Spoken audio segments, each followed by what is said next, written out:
Hello, this is Father Michael Nasser coming to you from St. Nicholas Orthodox Church here in Grand Rapids, Michigan, with this week's midweek reflection. And is this going to be a hot one? Why? We're talking not only politics, but politics and religion, and politics, religion, and abortion. Yeah, buckle your seatbelt. Here we go. Actually, what I want to talk about is how do we talk about these things? What is the interplay between politics and religion? Because it's a very hot topic and there's a lot of confusion on it. I'm going to give you my take on it. I think it's founded in our Orthodox Christian tradition. Some people might disagree, but anyway, here it goes. Three principles I want us to look at in terms of how I see these things. One is that anything we do as Christians, either personally or corporately as the church, is always oriented towards the kingdom of heaven.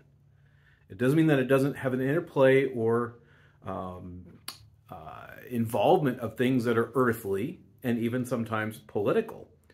But the orientation always has to be on the kingdom of heaven, which is not of this world. The church is the kingdom of heaven in this world, but the kingdom of heaven by its nature is not of this world. And so our politics have to have a kingdom orientation. And that's why the second principle is that politics, in my view, should never be ecclesial. It should be personal. In other words, the church is not going to take political stances. Now, we may take religious stances that affect politics, but I think because of our kingdom orientation, going back to the first principle, we have to be very careful about the church taking political stances. And let's define it. What's politics? Politics is what the government does. So the church has morality, the church has theology. The church essentially doesn't have politics because politics is about what the government, the earthly government, should do. Now, we might have our preferences because of our kingdom orientation, but that doesn't mean that we're necessarily going to be political. It's really interesting, especially if you look in the Middle East, where you have almost every religious religion or sect of religion has their own governments, their own militias, their own political parties, and yet the Orthodox don't seem to really fall into that system.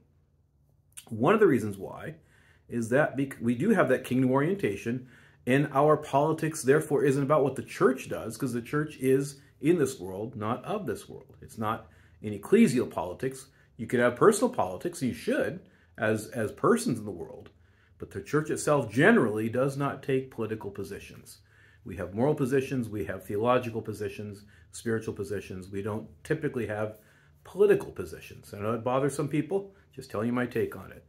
And the third thing is that because personally we are in this world, we should always apply our theology, our religion, to our politics. And this is where I think we can get into the topic of abortion. We may not as a church say that we are for or against a candidate or a policy. We are against certain things, and one of the things that we are against is the killing of unborn children. But we don't see that as a political position. That may interact with somebody's political position, but it's a moral position. It's a theological, it's a spiritual position. For example, there is a proposition on the ballot coming up in Michigan here in just a few weeks at the election, the early part of November, that has a huge effect on what will or not be allowed regarding abortion in Michigan. I think every Orthodox Christian should study that issue and vote according to what they see as their religious stance. That doesn't mean that our church is going to become a political institution or a political body for it. I think everyone should look very deeply in that issue, and I think if you do, we'll all know what the right thing is to do. But again, if I were to say to you, okay, if you're part of this church, you have to vote this certain way, that's, again, we're losing our kingdom orientation. That's the church taking a political side, which we typically don't do because of that kingdom orientation.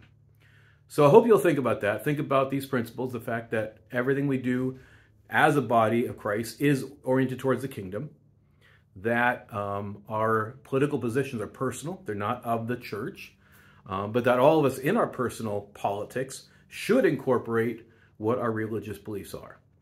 I know some of you aren't going to like it. Some of you are going to go, oh, that helps. That's up to you to decide what you want to do with it. It's my reflection, so I get to tell you my point of view. If you found it helpful, please share it with your friends. via social media or text or call them up, however you want to do it. And God willing, we'll see you in next week's video.